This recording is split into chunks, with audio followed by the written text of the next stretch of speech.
Vous pourrez partir avec Madame Barnes et nous allons prendre nos Bibles et nous allons lire dans l'épître de Paul aux Galates. L'épître de Paul aux Galates.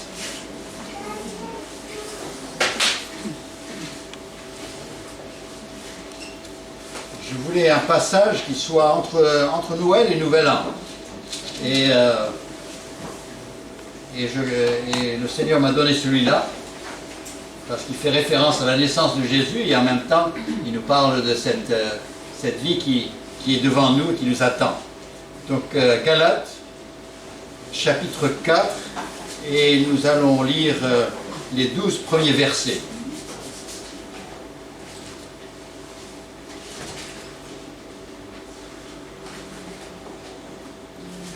Voilà, Galates, chapitre 4, et je lis les versets 1 à 12.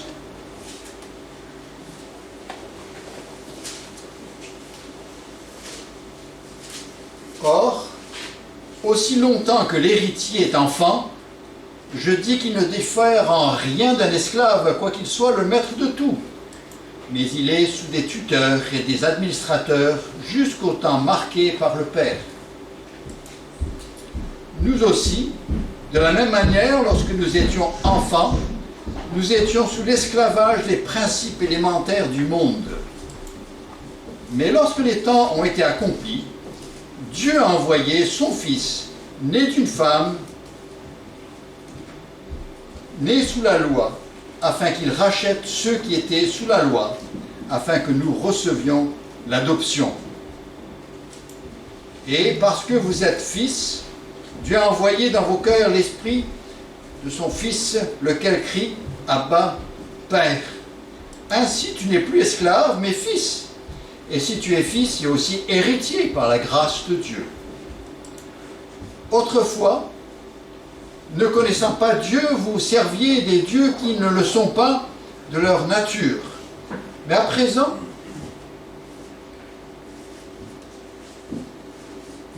que vous avez connu Dieu, ou plutôt que vous avez été connus de Dieu, comment retournez-vous à ces faibles et pauvres principes élémentaires auxquels vous voulez vous asservir encore? Vous observez les jours, les mois, les temps et les années. Je crains d'avoir inutilement travaillé parmi vous. Soyez comme moi, car moi aussi, je suis comme vous, frères. Je vous en supplie.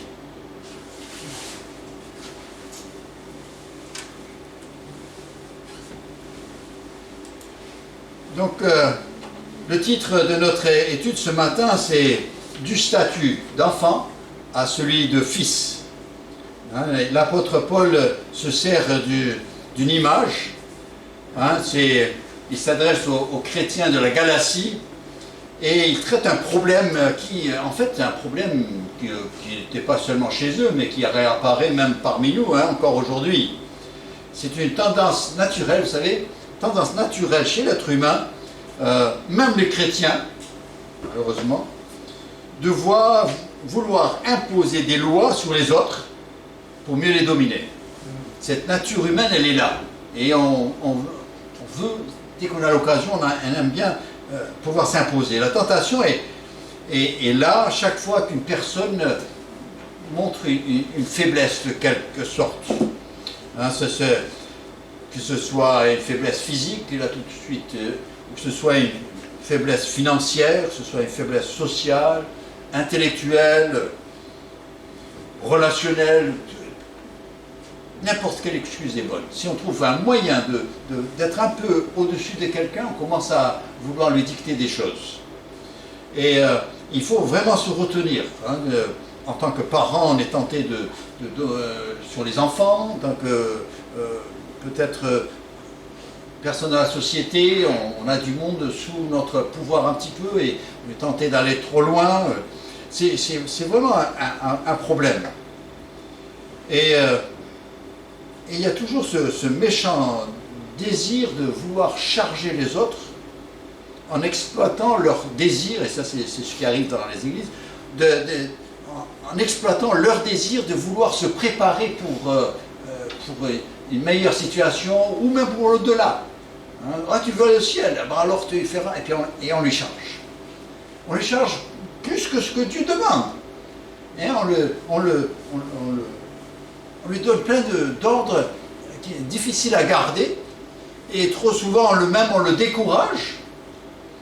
Et lui, le pauvre, il essaye, il veut arriver. Et finalement, c'est le problème de toutes les religions. Hein, on impose des choses. Et puis les gens restent toute leur vie dans l'état où ils ne savent pas s'ils en ont fait assez, s'ils n'ont pu jamais plaire à Dieu, s'ils ont accès, et puis ils partent en espérant. Hein, et une espérance basée sur rien du tout. Et une fois qu'ils sont partis, bien sûr, à l'enterrement, on leur dit bah, ils sont au paradis. Qu'est-ce que tu en sais? Moi, je n'ai pas encore assisté à un enterrement où on n'a pas dit que le défunt était au ciel. Mais il y en a qui se posent des drôles de questions pendant la vie. Hein, donc, c'est maintenant qu'il faut, et on le reproche. Et on reproche cela à juste titre. Hein, c'est pour ça que beaucoup de gens se révoltent contre la religion, quel que soit, hein, même le christianisme en général, et même nos églises évangéliques, et même tout ça, on est là, on charge. Et c'est quelque chose de très humain, c'est la dimension humaine qui est là et que Dieu nous en préserve. Hein. L'homme naturel se considère comme n'étant pas à la hauteur des attentes de Dieu, donc il veut faire quelque chose pour essayer d'améliorer son état, son statut, son sort, et vous savez, il essaye de se rendre acceptable. Hein. C'est le but de toutes les religions, c'est d'apaiser Dieu, hein, c'est ça qu'on veut, ou bien d'apaiser les esprits qui veulent le mal pour qu'ils nous laissent tranquilles. Finalement dans le monde, c'est ça. Et après, il y a ceux qui prennent la solution de l'autruche qui met la tête dans le sable, c'est je veux rien savoir, laissez-moi tranquille, je veux rien savoir. Je vis au jour le jour. Et je comprends ces gens. C'est des gens très bien. Hein, c'est des gens qui sont sincères, mais on leur a fait entendre tellement de choses que, et moi, à leur place, je suis sûr que si j'avais entendu ce qu'eux ils ont entendu toute leur vie, eh ben, j'aurais la même réaction. Ces gens-là, je les comprends. Hein, le terme qu'ils emploient, c'est « je suis athée ». Mais ils ne sont pas athées. Mais ils ne sont pas croyants dans le Dieu qu'on leur a présenté. C'est ça le problème. Et j'ai beaucoup de peine pour eux. Et on en a besoin parce que le vrai évangile leur apporte quelque chose. Et il a quelque chose pour eux. Jésus a reproché aux scribes et aux pharisiens dans leur hypocrisie. Il leur a dit, et je lis, hein, c'est dans Matthieu 23, il dit, il parle d'eux, il dit, ils lient des fardeaux pesants et les mettent sur les épaules des hommes, mais ils ne veulent pas remuer le doigt. Eux, ils chargent, mais eux, ils ne font rien. Il dit aussi, ils font toutes ces actions pour être vus des hommes. Il ajoute, malheur à vous, scribes et pharisiens hypocrites, parce que vous courez la mer et la terre pour faire un prosélyte, et quand il est devenu, vous en faites un fils de la géhenne, 2 fois pire que vous. Il dit, vous provoquez des réactions, et il y a malheureusement, c'est souvent arrivé, et même des gens qui ont été à l'église et tout ça, puis il y a un moment, je ne veux plus, parce que, alors, et c'est pas la faute de l'évangile, c'est plutôt la manière dont on leur a enseigné, on leur a mis un fardeau pesant qui les a dégoûtés. Et donc, moi j'ai plus de la compassion et de la pitié pour ces gens-là, et j'aimerais qu'ils me laissent, qu'ils permettent au Seigneur de leur parler, mais donne-moi du vrai. Hein. Et le problème dans ces églises de la Galatie, c'est ces gens avaient reçu le Seigneur, et après il y a du monde qui est arrivé derrière, des judaïsants, et qui commencent à leur charger la loi de l'Ancien Testament. Et ces gens qui avaient choisi de suivre Christ se retrouvent en train de garder la loi de Moïse. Et les charges. Mais vous savez, aujourd'hui, ça arrive aussi. La personne viens au Seigneur, c'est gratuit, il te reçoit, alléluia, gloire à Dieu. Et puis une fois qu'il commence à venir en l'église, bah, tu fais pas ça, hein, tu fais pas ça, tu fais pas ça, pas ça. Et puis comme ça, il faut faire ça, il faut... Oh, c'est lourd tout ça. Et puis si tu fais pas bien, hein, il faut le faire bien. Oh, oh, oh. Et puis il faut que ce soit la gloire de Dieu, hein, mais... Et pas pour toi. Hein, et puis après, on arrive à des endroits où c'est vraiment l'extrême, où tu fais ça, tu fais ça, tu fais ça, mais finalement, celui qui en profite le plus, c'est celui qui dirige. Et ça, si vous ne croyez pas, allez sur YouTube, il y en a plein. Mais et ce désir, et ce qui est terrible, encore si on le faisait au nom du diable, c'est une chose, mais quand on le fait au nom de Dieu, hein, et on se déclare serviteur de Dieu, et puis après on le fait au nom de Jésus-Christ, et puis on charge les gens, et on leur fait vivre quelque chose qui n'a rien à faire avec l'Évangile. Donc c'est un peu le problème de ces chrétiens de Galatie. Juste pour vous donner un peu l'arrière-plan, hein, et j'ai trouvé ça intéressant. Bon, la Galatie, c'était une province romaine, hein, donc, mais la population était originaire de la Gaule. Vous savez où c'est la Gaule, hein? C'est les Gaulois, hein, en fait, ils avaient une culture celte. Mais certains ont voulu chercher quelque chose, et puis ils ont été vers l'Est.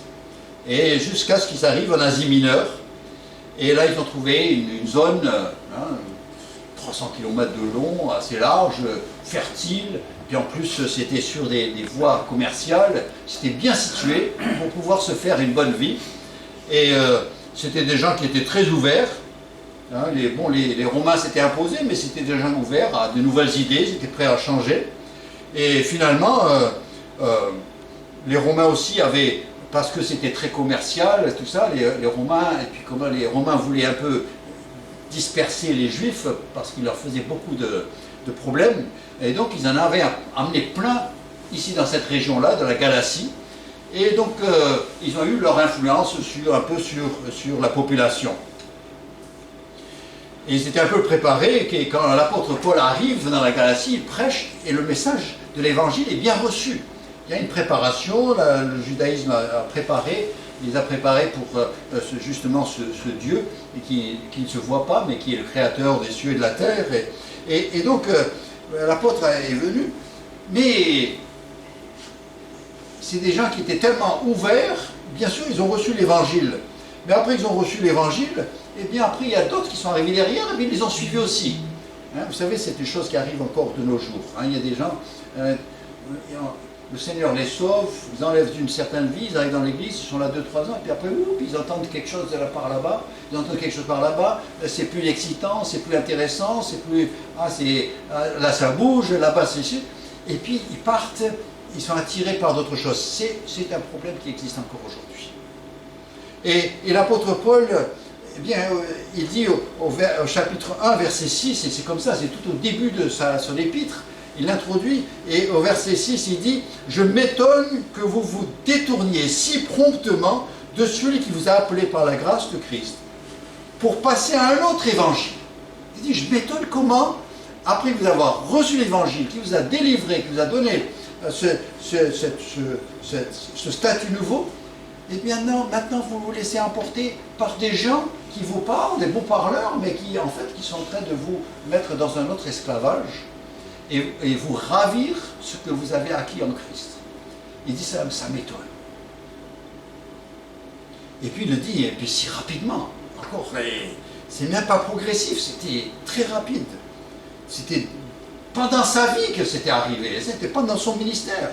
C'est une chose, on voit dans l'histoire de l'Église, on voit les mouvements qui commencent, ils commencent très bien et qui vont très bien, mais au fur d'un siècle ou deux, ça commence à se diluer, hein, c'est comme la Seine, hein, à la source c'est une eau buvable, mais bon, après ça commence à charrier beaucoup de choses. Et le christianisme fait ça aussi, et chaque fois il y a des nouveaux mouvements qui, avec de bonnes intentions, qui ravivent la foi, la flamme, et qui repartent, mais avec le temps. Mais là, il a dit, mais ça a été vite. Il dit, ça m'étonne. Mais vous savez, aujourd'hui aussi, il y en a qui sont, à peine s'ils ont reçu le Seigneur, et puis alors de suite, et parce qu'on a les moyens de voir, et puis on va visiter, ah ben il y a quelqu'un, il y a quelque chose là-bas, j'ai été visiter là-bas, j'ai été voir là-bas, ou là-bas c'est comme il y a une personne qui m'a dit, bah, ça pète le feu, ça bouge, hein, il y a des choses qui arrivent. Une fois, il y a quelqu'un qui a dit, vous les baptistes, je vous admire, parce que vous ne voyez jamais rien se passer et vous croyez toujours. Je vous admire. Ben, merci pour le compliment. Voilà. Mais c'est pas un enterrement la vie chrétienne, c'est sûr. Hein, mais restons fidèles à ce que le Seigneur a. Hein, c'est pas ce que je vis, et je le dirai encore à la fin. C'est pas ce que je peux avoir d'excitant à vivre, mais c'est la relation que je développe qui est importante. Hein? Et le message de l'Évangile, je vous l'ai dit, on l'a vu tout à l'heure avec l'histoire du fils prodigue, ce que le père recherchait, c'est la relation. Il y avait un fils qui était là, mais il ne lui parlait jamais. Il préférait être avec ses copains. Après, il y a celui qui est revenu, qui a voulu être avec lui, qui est revenu, et là, il l'a reçu. Hein? C'est ça qui fait plaisir. Le Seigneur dit, peu importe par où tu es passé, ce que je veux, c'est que tu viennes à moi, tu viennes avec moi, tu me désires moi. Le fils n'a pas demandé je veux ceci, cela, il a dit je veux juste un peu de pain pour que je sois le dernier chez toi, mais au moins j'ai du pain tous les jours, mais je veux être avec toi.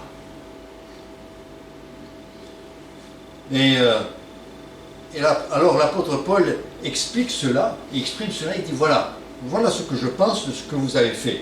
Hein? Il dit moi, c'est pour la liberté que Christ vous a affranchi.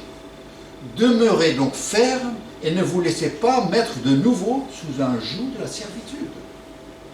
Vous avez été délivré peu importe que ce soit la religion ou pas de religion, que ce soit peu importe de quel genre parce que tout le monde s'impose un mode de vie. Et certains, leur religion, c'est de s'interdire tout ce qui est religieux. Ça, c'est la règle chez eux. Et elle est stricte. Hein, et puis chaque fois qu'il y a quelqu'un qui leur parle de Dieu, hop, ils hérissent le poil. Vous savez, il dit, il dit, je vous ai parlé, c'est pour vous libérer, pas pour vous mettre sous une servitude. Et donc, ce que nous devons nous assurer, c'est que moi je ne dis pas que c'est la vérité, c'est chez Steve Barnes, c'est pas vrai. Je dis il faut s'assurer que c'est biblique, que c'est l'enseignement de la Bible.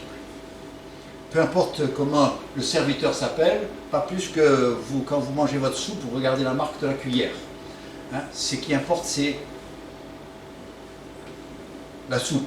Et donc il dit, assurez-vous que c'est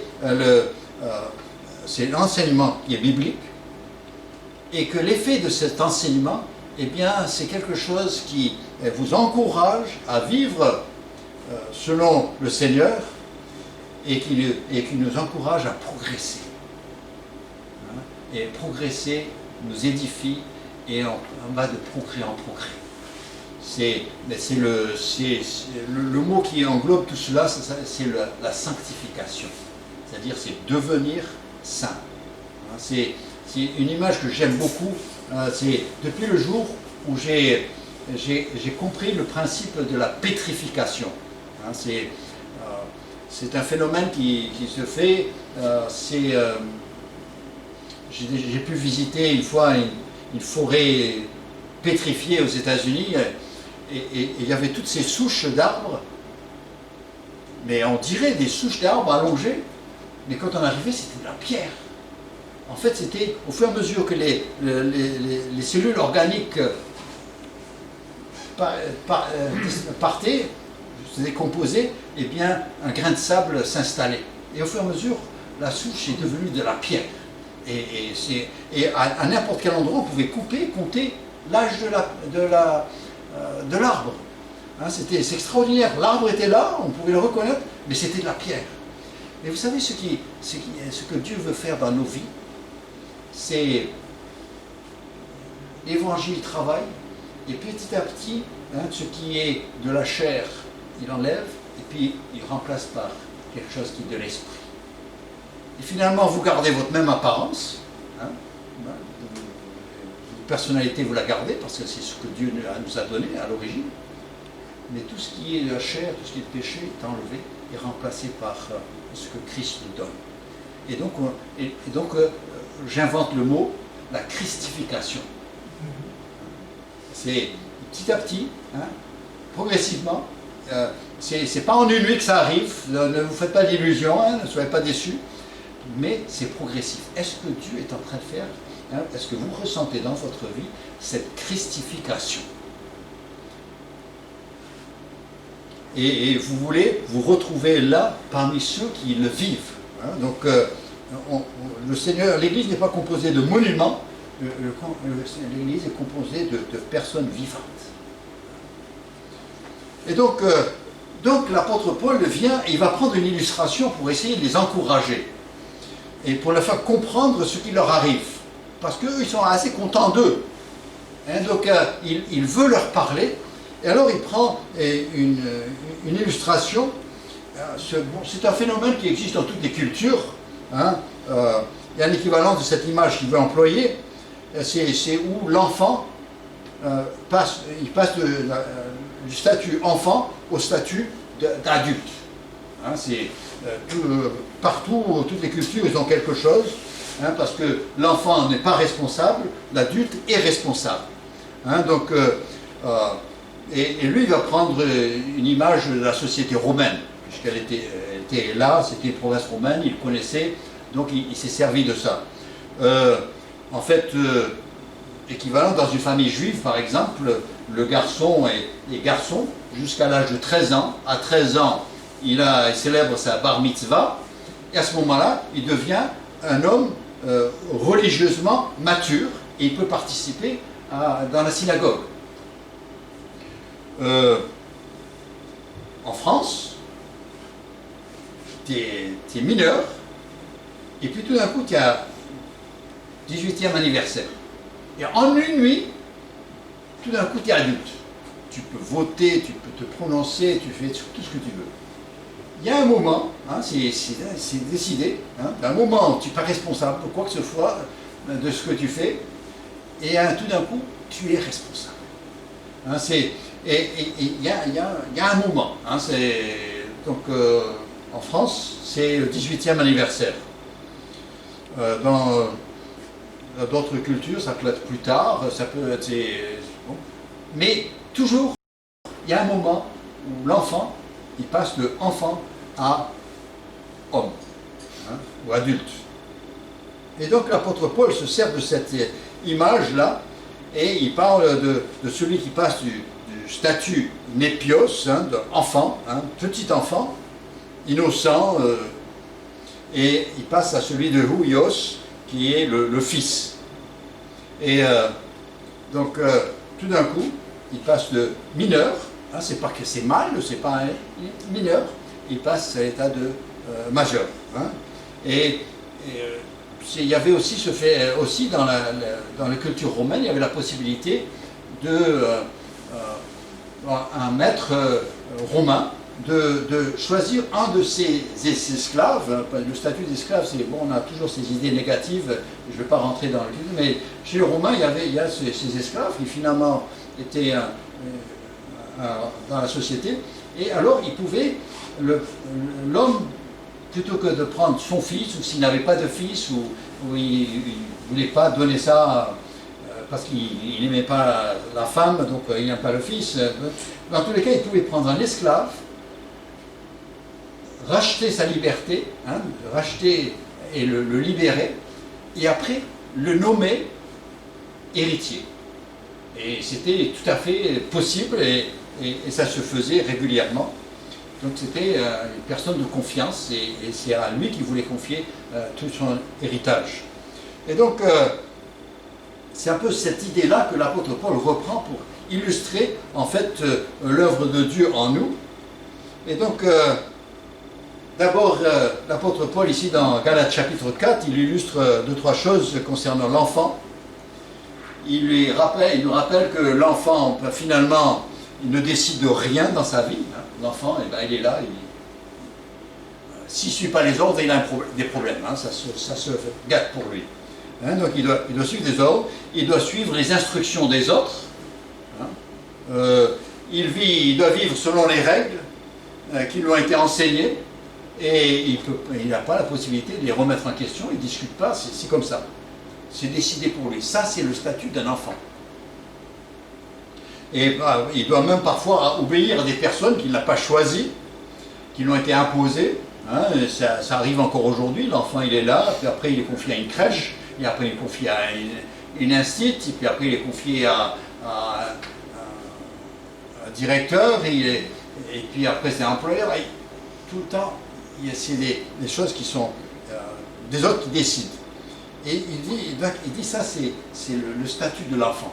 Hein, il dit, et puis alors l'apôtre Paul va dire, vous savez, finalement, il se retrouve dans la même situation qu'un esclave. Hein, il décide de rien et il fait ce qu'on lui dit de faire, et il se couche quand on lui dit de se coucher, il se lève quand on lui dit de se lever. Et finalement, c'est le statut de l'enfant. Et ça, c'était, il dit, voilà. Et il compare, en fait, notre vie passée, hein, en tant que n'ayant pas le Seigneur, comme ça. Nous vivions à la merci d'une religion, de certaines règles, certaines... on n'avait pas le choix, ça ne se discutait pas, c'est comme ça. Hein, chez nous, on est de ce mouvement, on est de cette religion, on est comme ça, et voilà comment on fait. Hein, jusqu'à un certain point, l'enfant, il suit les parents, et c'est très bien. Et il dit au verset 8, hein, donc chapitre 4, verset 8, il dit « Autrefois, ne connaissant pas Dieu, vous serviez des dieux qui ne le sont pas de leur nature. » Il a dit « Vous serviez des dieux, mais finalement, ce n'était même pas des dieux. Vous étiez complètement à côté. Et c'était votre vie passée. Vous viviez pour des choses qui finalement n'ont aucune valeur. » Et Paul ajoute, il dit en plus, vous viviez sous le poids de ce qu'il appelle des principes élémentaires. Et les théologiens discutent pas mal sur le sens de ces principes élémentaires. Je crois qu'il a laissé vague, il a pris un terme vague, parce que comme ça touchait tout le monde, qu'il soit sous le judaïsme, qu'il soit sous une autre religion, il y a toujours, quelle que soit la religion, il y a des principes élémentaires. Hein, même l'athée a des principes élémentaires pour lui. Hein, il dit, moi j'ai mes principes, j'ai mon... Et il se les impose, et c'est comme ça qu'il décide de sa vie. Et si on veut marquer la rébellion, ben, on va contre ces principes. Hein. S'il n'y avait pas des principes élémentaires, ce serait difficile d'être rebelle. Hein, c'est rebelle contre quoi? Il faut être rebelle contre quelque chose. Il faut qu'il y ait quelque chose, c'est imposé, et puis après on réagit. Et donc, maintenant, il dit, ces principes, peut-être, ils n'étaient pas toujours ce qu'ils devaient être, ils n'étaient pas des bons, c'était des gens qui les ont imposés, c'était pour plaire à quelqu'un, il y avait toutes sortes de motivations. Et quelqu'un a même peut-être abusé de vous, et il y a des abus de confiance dans ce domaine-là aussi. Et il dit, non, ça ne va pas. Mais ça, c'est l'enfant, il subit ça. Hein, et tous n'ont pas la même enfance, et parfois, certains ont des mauvais souvenirs de leur enfance. Hein, parce que, et donc, il dit, c'est là où vous étiez. Hein, vous étiez dans une situation de laquelle vous ne pouviez pas vous extraire. Hein, le père que vous avez eu, vous n'avez pas choisi. La mère que vous avez eue, la situation, la maison dans laquelle vous êtes né, c'est vous qui avez choisi. C'est des choses qui ont été imposées. Et elle avait ses règles, et il y avait ses principes, et il y avait ce que vous avez souffert. Il dit, ça c'est d'accord. Hein, finalement, oui, vous avez vécu comme un esclave vit. Et il dit, et surtout que vous deviez vite éviter tout ce qui il ne faut pas faire ceci, il ne faut pas faire cela. Et surtout, après, il faut essayer de respecter, il faut faire ceci, il faut faire cela.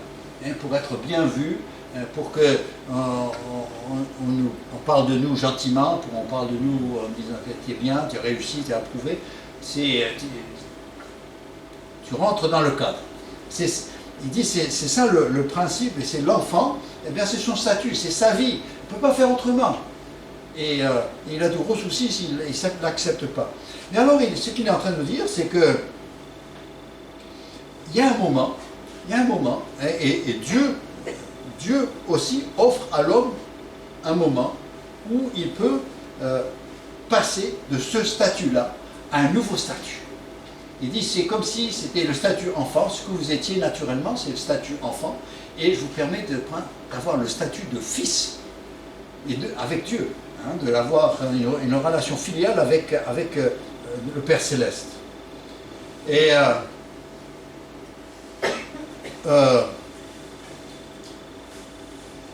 dans la société romaine, eh bien, c'était pas un âge précis, c'était quand le père décidait. Hein, il pouvait avoir 18 ans comme il pouvait avoir 25 ans. C'était le père qui décidait, et un certain jour, il déclare, celui-là, c'est mon fils, c'est un fils pour moi. C'est lui qui le décidait, l'enfant n'avait pas aucun choix, c'est le père qui le décidait. Et quand il était déclaré fils, il était déclaré l'héritier. Et tout d'un coup, il n'est plus sous les contraintes de l'enfance. Bien sûr, être libre, ça ne veut pas dire qu'on fait ce qu'on veut, mais ça veut dire qu'on se comporte de manière responsable dans le nouveau statut que nous avons. Hein, c'est ça, hein, un adulte, c'est pas quelqu'un qui fait tout ce qu'il veut, même s'il y en a beaucoup qui le font. L'adulte, c'est pas celui qui fait ce qu'il veut, c'est l'adulte qui se comporte comme un adulte, comme une personne responsable et qui assume sa vie. Hein, donc aujourd'hui, l'équivalent de ce jour-là, et c'est le jour où justement Dieu a préparé ce jour, s'il a envoyé son Fils. Et il nous dit mais lorsque les temps ont été accomplis, Dieu, hein, c'est le verset 4, Dieu a envoyé son Fils, né d'une femme, né sous la loi, afin qu'il rachète ceux qui étaient sous la loi, afin que nous recevions l'adoption. Donc il nous dit, vous ne m'apparteniez pas.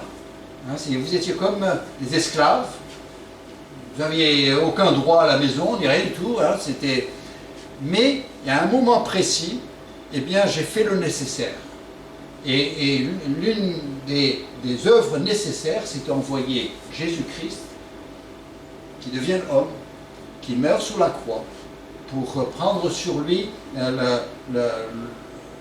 notre péché, notre culpabilité, afin de pouvoir écarter l'obstacle.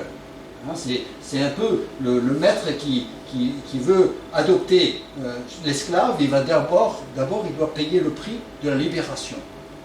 Et ensuite, il le déclare, son fils. Il peut pas, en tant qu'esclave, il ne peut pas le déclarer fils. Il faut d'abord le libérer, parce que seuls les hommes libres peuvent être fils. Et il nous dit, mais Dieu a fait la même chose finalement.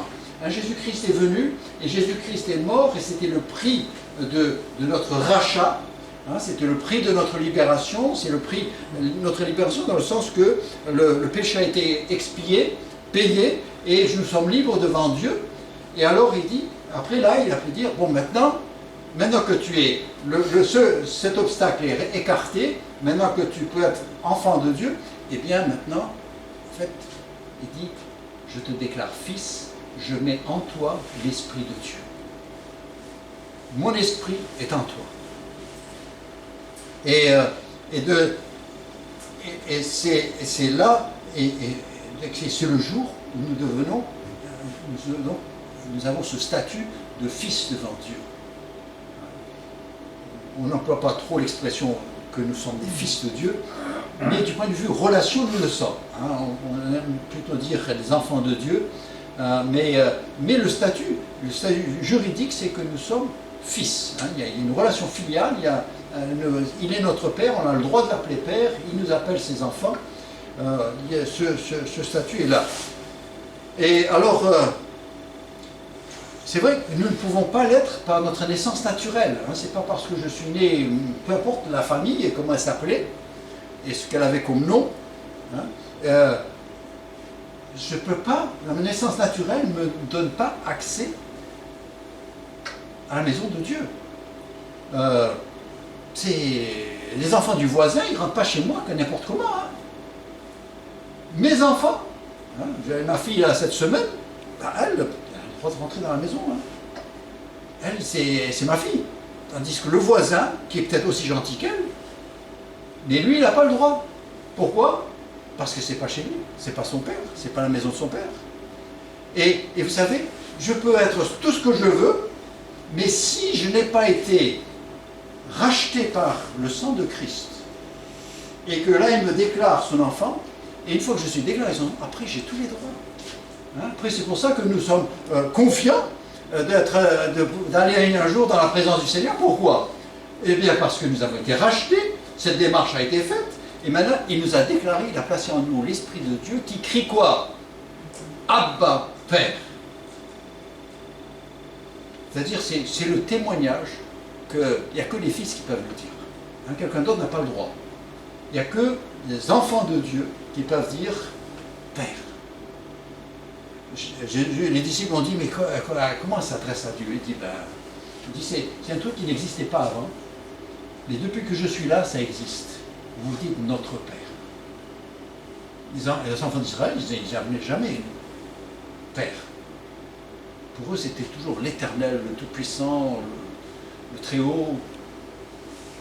Mais là, en Jésus-Christ, parce que la démarche a été faite, et on a été racheté, et après il nous déclare ses enfants, il nous déclare, c'est lui qui le déclare, c'est pas parce que, il ne dit pas Père, parce que tu as été gentil, parce que ceci, cela, non, il dit parce que je le veux.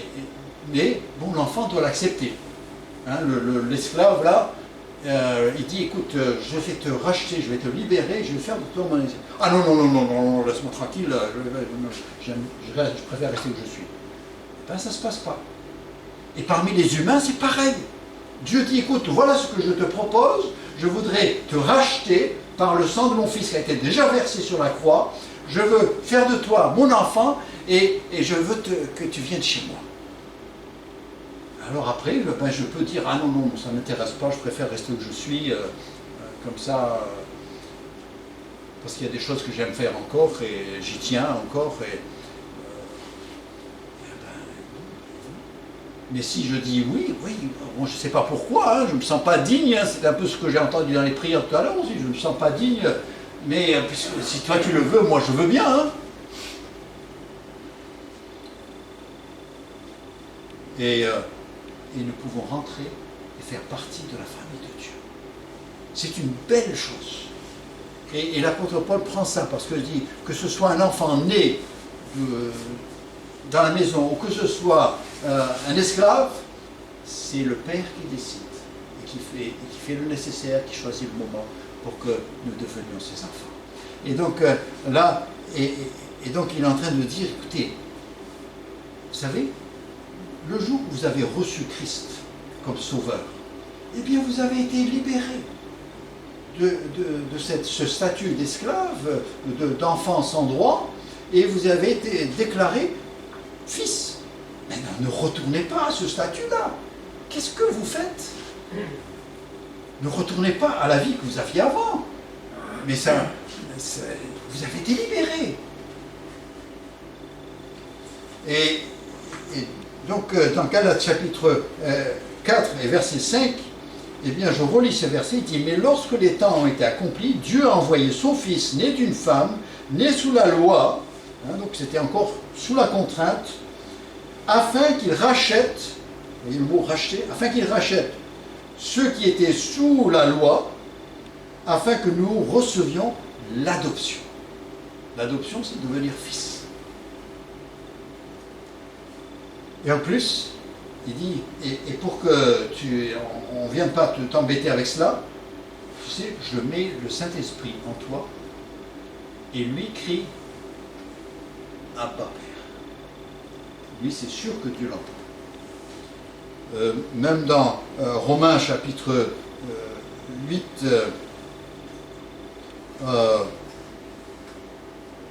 versets 14 et 15, il dit « Car tous ceux qui sont conduits par l'Esprit de Dieu sont fils de Dieu. Et vous n'avez point reçu un esprit de servitude, pour être encore dans la crainte, mais vous avez reçu un esprit d'adoption, par lequel nous crions Abba Père. » Donc ici dans Galates, il dit « L'Esprit crie Abba Père », et il dit « Et aussi dans ce nouveau statut, vous pouvez crier Abba Père. » Et pourquoi? Il n'y a que les fils qui peuvent le faire. Et donc c'est pas juste, c'est pas une manière d'essayer d'attirer ça.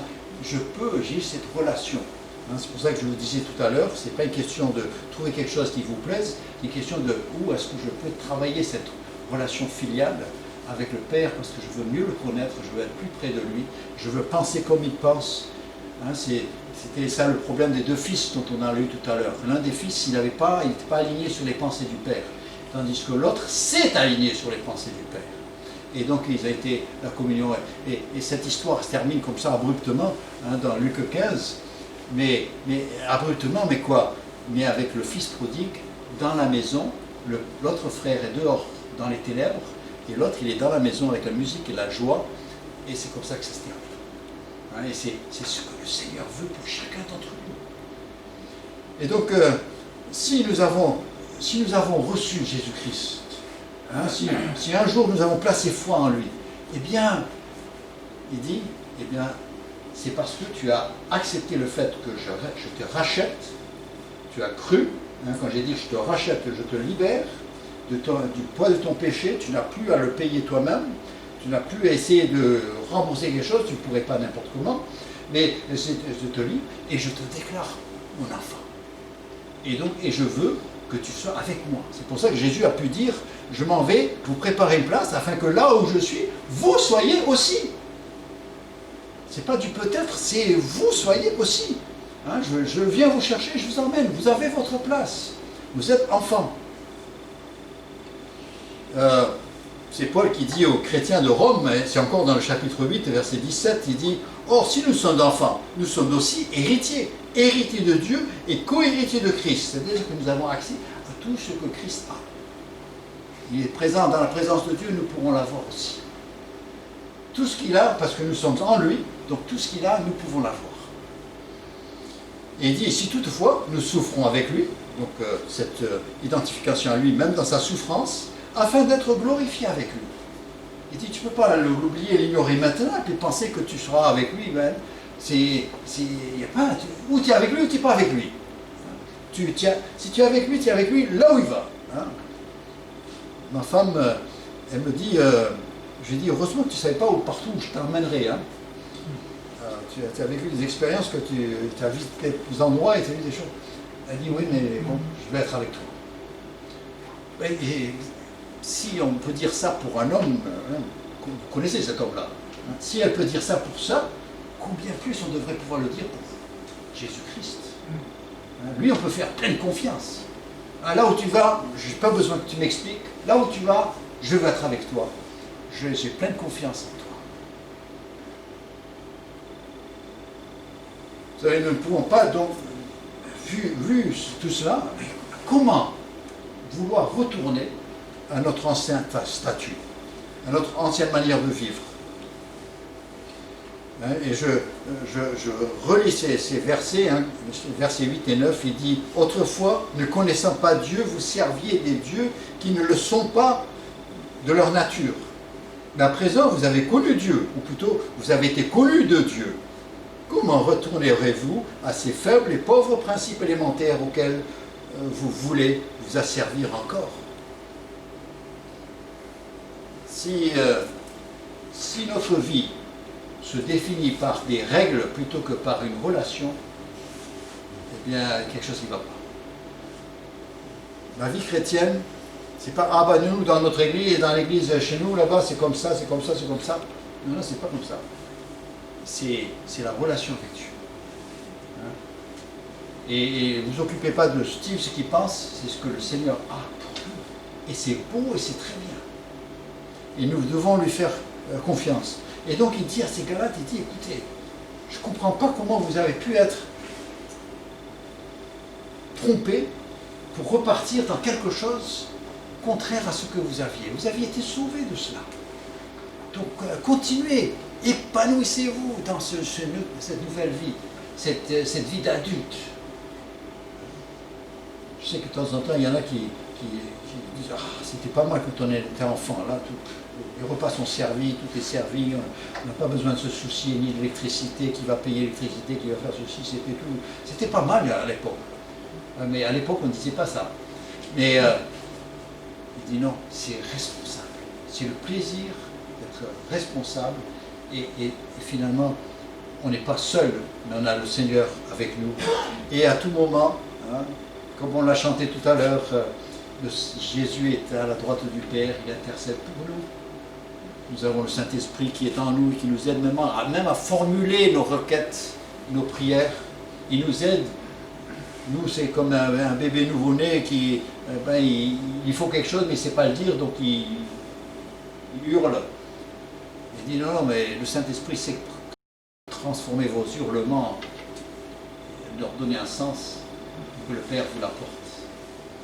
Il dit, c'est ça, c'est quand on est fils, on a ça. Quand on n'est pas fils, c'est bien après, on prie tout autrement. Les autres, ils disent, oh Dieu, s'il te plaît, et sois apaisé envers moi, je regrette, pardonne-moi. C'est des prières de quelqu'un qui espère avoir quelque chose. Mais l'enfant de Dieu, il prie autrement. Il prie avec confiance. Il dit, papa, j'ai faim. Et il sait que papa va lui donner, pas une pierre, mais du pain. Et même, et très souvent, il y a même du beurre sur le pain. Hein, le Seigneur prend soin de nous. Chacun de nous, on n'a peut-être pas le même sort dans la vie, on ne vit pas la vie de la même manière, mais on a la même relation. Tous les enfants de Dieu sur la terre, peu importe là où ils vivent et la culture et tout ça, s'ils sont enfants de Dieu, ils ont cette relation. Et c'est ça qui est extraordinaire. Et quand je voyage, on rencontre quelqu'un qui est dans le Seigneur, tout de suite on sent on est du même sang. Hein, il y a le sang de Christ. Hein, on ne sait pas parler la langue et tout ça, on dit Alléluia, oh, là, tout d'un coup, on est frères et sœurs. C'est extraordinaire comment ça marche. Et je me rappelle qu'une fois, on a été, pour un mariage, on a été au Portugal. Alors le dimanche, on cherchait une église, c'est du portugais, hein, mon portugais il va pas loin. Hein. Mais c'était un plaisir d'être avec eux. On avait l'impression d'être c'est des frères et sœurs, et leur joie c'était notre joie, même si on ne comprenait pas les mots. Et c'était un plaisir, on a recherché d'être avec eux, et puis après la réunion, on a commencé à se parler comme on pouvait, et puis il y avait quelques mots d'anglais, quelques mots de français, quelques ceci, cela, mais on a pu partir heureux d'avoir été ensemble. Pourquoi ? Parce qu'on est dans ce statut de fils de Dieu, on a cette relation filiale avec Dieu. Et on a été racheté par ce même sang. Et c'est ça le message. Donc, pourquoi est-ce que j'ai dit tout ça, ça vient après Noël ? Noël, on a fêté la naissance de Christ. Jésus est devenu, il a dit, né d'une femme, hein, né d'une femme, né sous la loi, donc né il s'est mis dans le statut où j'étais, afin de pouvoir me libérer de ce statut-là et me donner un nouveau statut, une relation avec Dieu. Ça, c'est le message de l'Évangile. Et c'est ça que je dois vivre, et je veux le vivre toute l'année.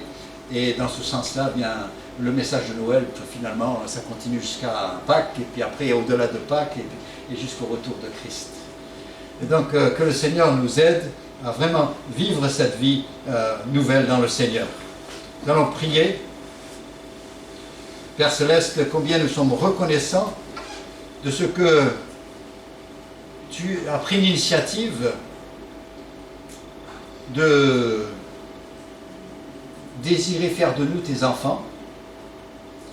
Tu as compris le problème, tu as proposé une solution, tu as payé le prix, tu nous as racheté le sang précieux, un grand prix, tu nous as payé un grand prix pour nous montrer combien tu nous désirais. Et Seigneur, ce même prix, tu l'as payé pour chacun d'entre nous. Tu n'as pas considéré ce que nous valons sur terre, tu as considéré ce que nous valons à tes yeux. et tu as donné le sang de ton Fils Jésus-Christ. Et après, nous ayant libérés, tu as dit, maintenant, je veux que tu sois mon fils, tu sois héritier, mon héritier. Je veux que tu viennes là où je suis. Ce monde, il est en train de se détruire, et le monde est en train de le détruire, et tout ça, mais notre avenir n'est pas ici. Je prépare quelque chose pour l'éternité. Et Seigneur, ce n'est pas juste des pensées pour nous faire subir la vie, ce sont des réalités. Parce que toi, tu ne trompes pas. Autant un père terrestre désire des bonnes choses pour ses enfants, mais n'est pas toujours capable de le fournir, mais toi, tu peux donner tout ce que tu désires pour tes enfants. Tu peux nous l'accorder. Merci pour cette réalité. Seigneur, aide-nous maintenant à ne pas retourner dans notre ancien statut et de retourner à notre ancienne vie, comme le chien qui retourne à ce qu'il a vomi, mais Seigneur, nous voulons aller de l'avant, la croissance, et vivre pour toi. Seigneur, viens au secours de notre faiblesse, et que par ton esprit qui agit en nous, et qui nous rend témoignage à notre esprit que nous sommes enfants de Dieu, Seigneur, que cette réalité soit agissante en nous, et nous purifie, et nous sanctifie. Père, c'est au nom de Jésus-Christ que nous te prions. Amen.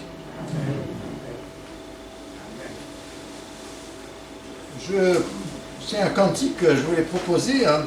C'est le 336, mon cœur joyeux et plein d'espérance.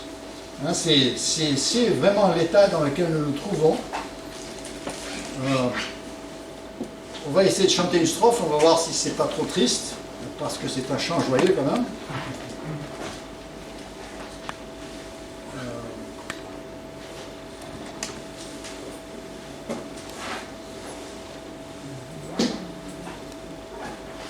Mon cœur joyeux, plein d'espérance, s'élève à toi, mon Rédempteur. Daigne écouter avec clémence un pauvre humain faible pécheur. En toi seul est ma confiance, en toi seul est tout mon bonheur. C'est vers le ciel que dans ma course je vois aboutir tous mes pas. Dans ton esprit, la vive source me rafraîchit quand je suis là. Et dans le danger, ma ressource, et dans la force de ton bras. Je lis la suite. Le jour, je marche à ta lumière, la nuit, je repose en ton sein. Dès le matin à ma prière, tu viens éclairer mon chemin, et chaque soir, ô mon bon Père, tu prépares mon lendemain. Je vois ainsi venir le terme de mon voyage en ces bas lieux, et j'ai l'attente vive et ferme du saint héritage des cieux. Sur moi, si la tombe se ferme, j'en sortirai victorieux. Celui-là, c'est difficile de croiser, hein. Celui où on est confiant. Le Seigneur nous aide vraiment à vivre cette vie pour le Seigneur. Voilà.